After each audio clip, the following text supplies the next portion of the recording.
औज़ुबिल्लाहिमिनश्शैतानिर्रजीम बिस्मिल्लाहिर्रहमानिर्रहीम। मौजूद नाज़रीन, ओके न्यूज़ टीवी, फेसबुक पर सरगोदा सोशल मीडिया और राना साजिद के साथ पेज से मैं हूँ आपका मेज़बान राना साजिद इकबाल।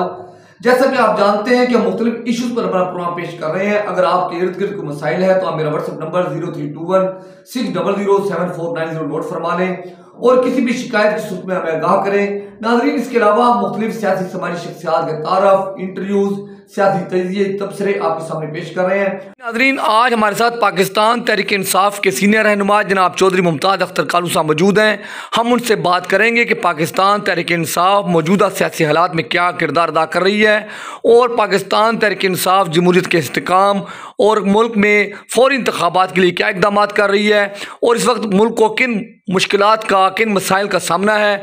आइए हम बात करते हैं जनाब चौधरी मुमताज़ अख्तर कालू साहब से। इस वक्त आप जैसा जानते हैं कि मुल्क जो है वो इस वक्त बड़े ही क्रूशल हालात से गुजर रहा है। यानी मुल्क की इकानमी जो है इस वक्त तबाही उसमें आई हुई है और एक्सपोर्ट्स हमारी जो है वो इस वक्त जो है वो बिल्कुल बंद हो गई हैं। इसी तरह मुल्क के अंदर जो है डॉलर जो साख्तार साहब को लाया गया था काबू करने के लिए वो फिर बेकाबू हो रहा है।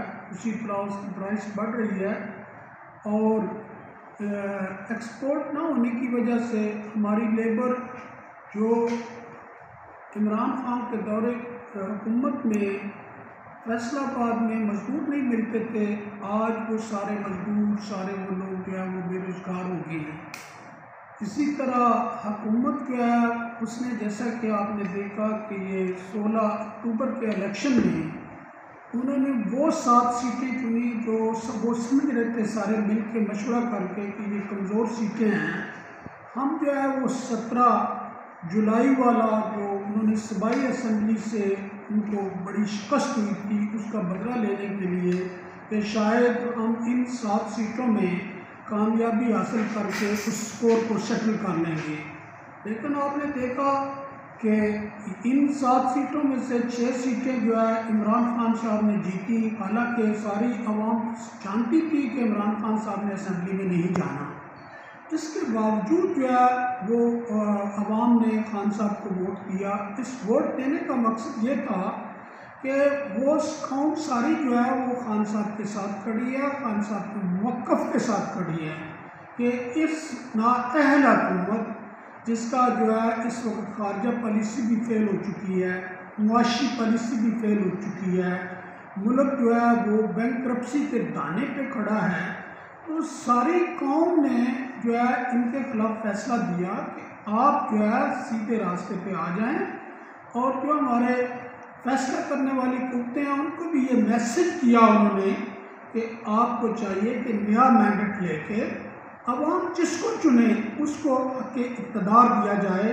ताकि मुल्क के हालात ठीक हो सकें। ये लोग तो आपको पता है कि अपने केस माफ़ कराने के लिए इलेक्शन में EVM जो इलेक्ट्रॉनिक मशीन थी उसके सिस्टम को ख़त्म करने के लिए ओवरसीज़ के वोटों को इन्होंने आके ख़त्म किया, नैब के कवानीन में इन्होंने तरमीम की।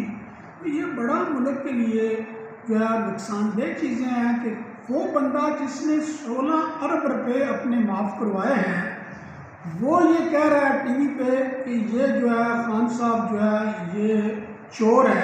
यानी ये तो वही मिसाल है कि चोर मचाए शोर। यानी कि शहबाज शरीफ के मुंह से ये बात चिटती नहीं है कि वो ये कहे कि ये जो है वो सर्टिफाइड इमरान खान सर्टिफाइड चोर है।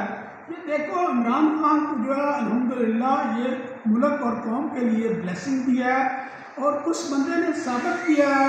यानी जब से उसका कैरियर शुरू हुआ, क्रिकेट का कैरियर, नंबल यूनिवर्सिटी, कैंसर का हॉस्पिटल, हुकूमत यहाँ की, तो गरीबों के लिए उसने जो है वो काम किए। यानी इस मुल्क में पहली दफ़ा किसी गरीब को सेहत कार्ड जो है वो दिए गए जिससे 10 लाख का जो है वो अपना इलाज मुफ्त करवा सकता था। तो लोग बेचारे पहले मरने को तरजीह देते थे, अपना इलाज नहीं करवा सकते थे।